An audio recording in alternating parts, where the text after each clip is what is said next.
If you have to make any changes that would make your life inconvenient for that period of time, but it would help your long-term goals, just do it. If it wasn't related to the air that I breathe or the food that I eat, I cut it off completely. A closed mouth is a closed destiny.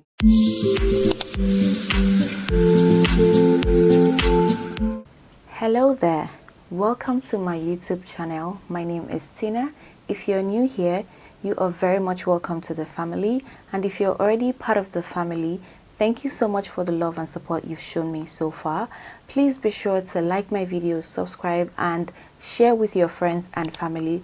Be sure to also click the bell notification down below so you get notified whenever I have new uploads. So in today's video, I'm going to be sharing my personal experience on self-funding my study abroad and giving you 5 key strategies that helped me make my dream a reality. So whether you are just starting to explore the idea of traveling abroad or you are already on your way, I hope that these insights would guide you and inspire you on your journey. So let's delve right into it. So I started to nurse the idea of actually traveling abroad in the year 2019.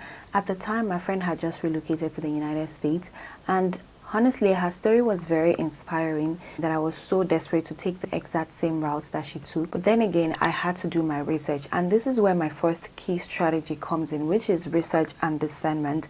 If you're on the journey to self-fund your study abroad with little to no fund or without a sponsor, then one thing that you really need to do is to dig into your research, and not like research on the surface level, but actually digging into resources. We live in a world today where there are wealth of resources on the internet.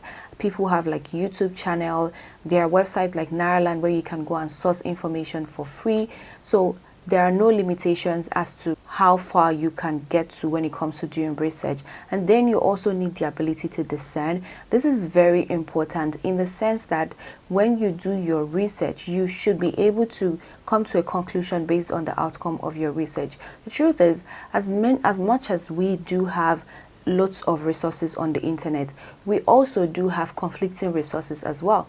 Sometimes you're going to see things that are the exact opposite of some things that you have seen somewhere previously, and confusions are bound to set in. Now, this is where the ability to discern comes in. You need to be able to decide what is best for you. At the beginning, I wanted to go to the US because, like I said, my friend was already there, which made a lot of sense. But I found out that her situation was a little bit different from mine. She did have some qualification at the time that I didn't have, which would limit my chances of getting a scholarship. And studying in the US is very expensive without scholarship at all. I also did have a study gap, which was a huge red flag at the US Embassy. If I did not make my research, I would not find out all of this. The US was one of the countries that I wanted to go to.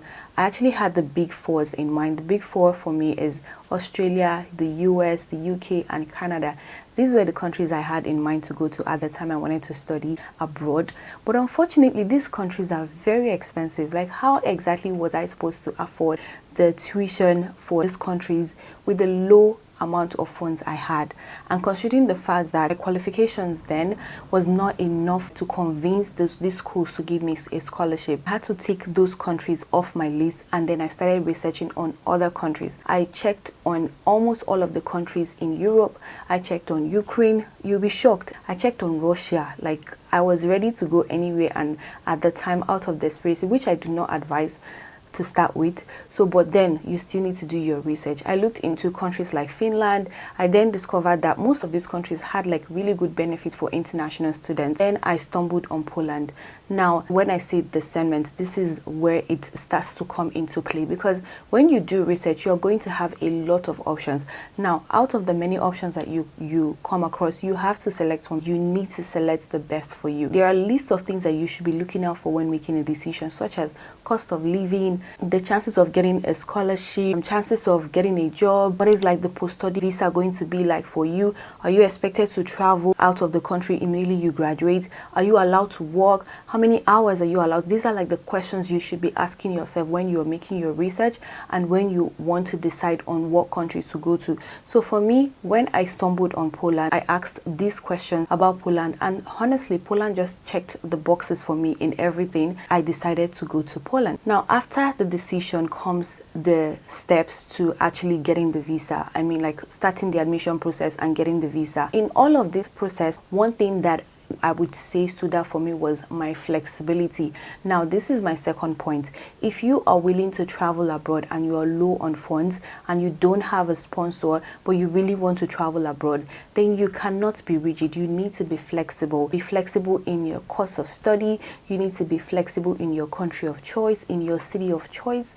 These are like the things that you have to consider when selecting a place to go study. Sometimes, for instance, if you decide to go to Canada, you need to be sure that the city you're going is not the most expensive, or the city you're going you can actually get a job. You need to be open to changes. If, for instance, the place you're going to is so expensive, or the school you're going to is so expensive, then you can consider studying in a different school. Or maybe the exact course you want to study is so expensive, then you can ask yourself, is there like any other relevant course that is very similar to what I want to study and would eventually give me what I want at the end of the day?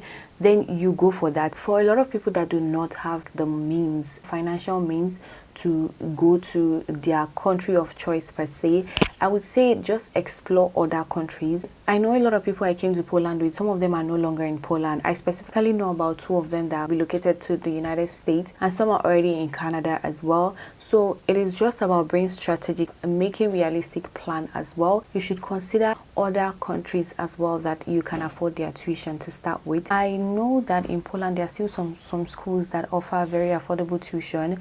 I'm probably going to do a video on that later. But apart from Poland, there are schools that offer very low tuition funds, even in places like France, and there are 2 new countries that just joined the Schengen region. I believe that these countries would also have affordable tuition. Do your research and be able to decide what would be best for you.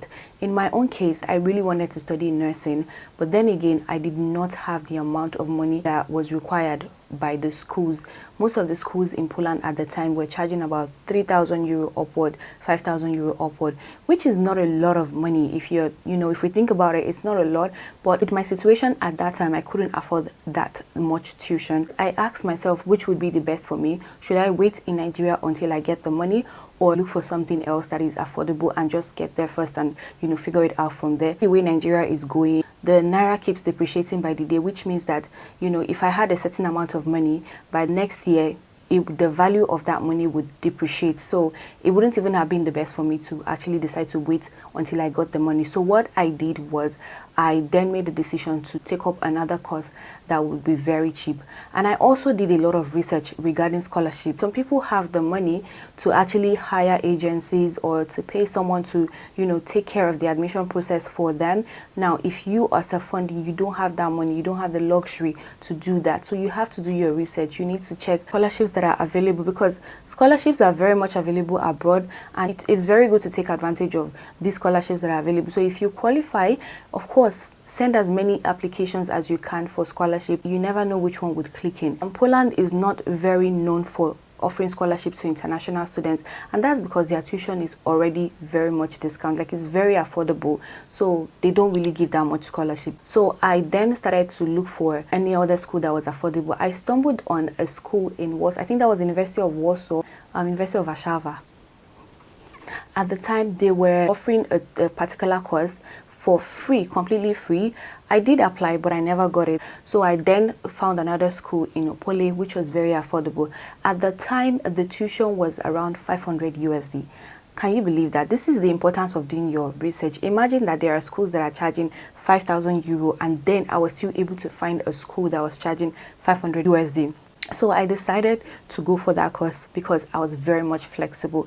I just told myself, you know what, when I get there, I would find a way to work and save up for my nursing school. So flexibility is very important. You don't have the luxury to be very picky if you don't have enough funds. So you have to be flexible. So after I found my school of choice, my course of choice, my city of choice, I then started the whole application process. And this brings me to my third point, which is networking. So during the time that I was applying to study in Poland, I was building a lot of connection, to be honest. At the time I started, for instance, I did not know a single person in Abuja. When I got my visa appointment and I needed to go to Abuja to go apply for my visa, I didn't really know where to stay. I could get a hotel quite alright, but to be honest, I was on a very tight budget. If I could save up on anything at all, even the tiniest thing, I would do that. Through networking, I was able to find somewhere that I could stay in Abuja without even paying a dime. Oh my gosh!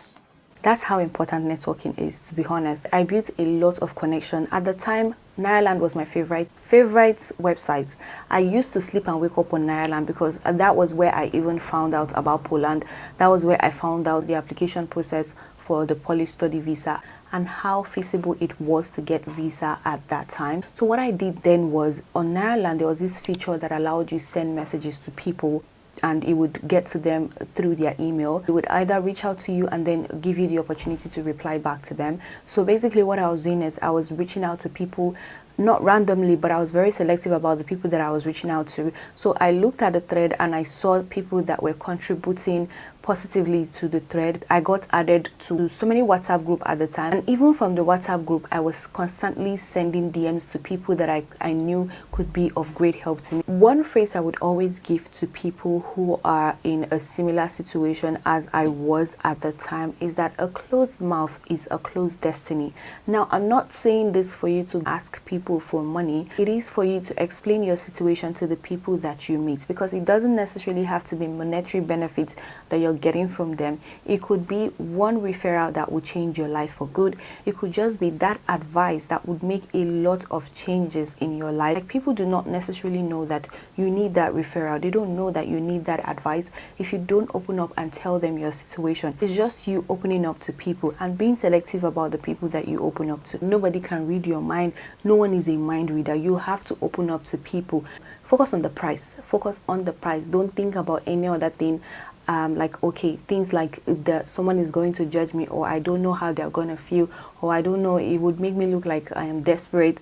Focus on the price. You cannot afford to be an introvert or be reversed if you need help from people. You have to be outspoken, engage in conversations on the group chat. Let people see you, let people know your existence, because you don't know where they are going to come in during your process. For instance, I had a situation with the embassy. After I had applied for my visa, they reached out to me saying that the photo that I had submitted looked a little bit different from what I had from my international passport.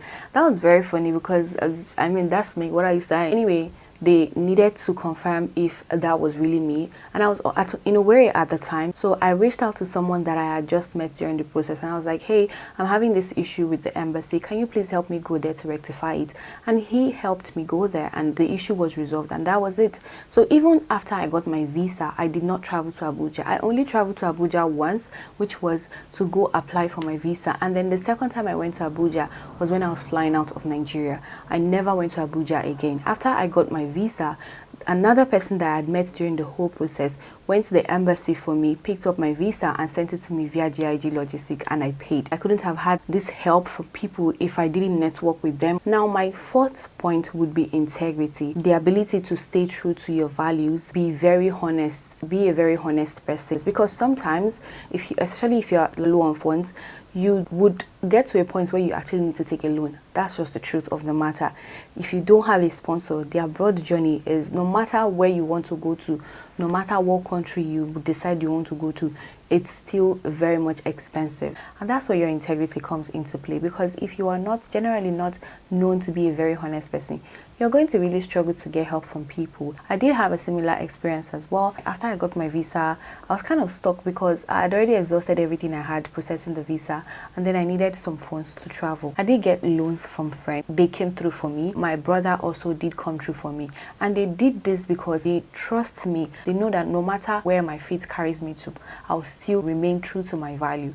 Now, can people say the same of you? It is very important to, maintain your integrity. Now, on to the last point, which is favor. Now, about this one, I was listening to Apostle Sermon's sermon where he was talking about, I think, grace and favor, and then he said something that hit home. he did say that there are two kinds of favor you need in this life. You need the favor of God and you need the favor of man. God will grant you favor. He's going to release your blessings to you. He's not going to come down from heaven to actually help you. He's going to help you through man. If God approves it, you still need that person that God has ordained to help you. You still need their approval, which is why it is good to humble yourself. Be open to receiving help from people. And all in all, try to maintain good relationship with people. I know that you can never please humans and you can never 100% be in good terms with everybody, but regardless, just try as much as you can to be humble. Stay humble. So before we come to the end of this video, I just wanted to add on a step that I took that contributed to the whole relocation success. So basically, I had to cut down on a lot of things, prioritize my needs. I relocated completely from Lagos to Owerri because in Lagos I was paying rent, and in Owerri I didn't have to pay rent. At the time there was the COVID pandemic. I was into events at that time, so all events were cancelled. It made it easy for me to even make the decision. That way I didn't have to pay rent. I would spend little to no money on feeding as well, and I was just conserving the savings that I had. I wasn't even touching my savings at all. So I had to sacrifice a lot. I had to cut down on unnecessary expense. If it wasn't related to the air that I breathe or the food that I eat, I cut it off completely. I would advise you do the same if you are in a similar boat.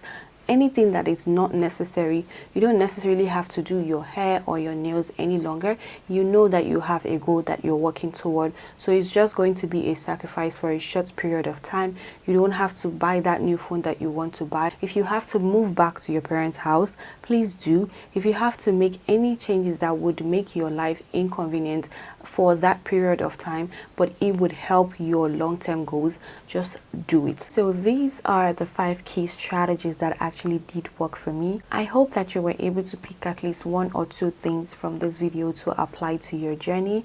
And please remember that everyone's journey is going to be different. The fact that something worked for me in a certain way does not mean it's going to work for you that same way. So be open to exploring other options. Make your own research as well. Try as much as you can to sharpen your discernment.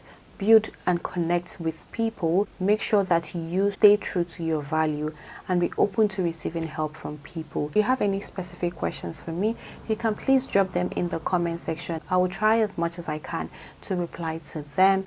So this brings me to the end of my video.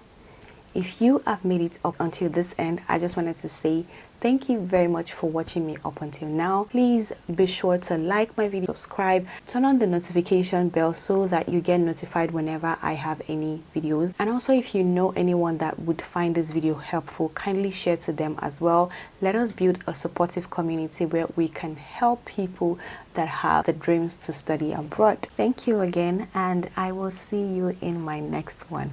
Bye.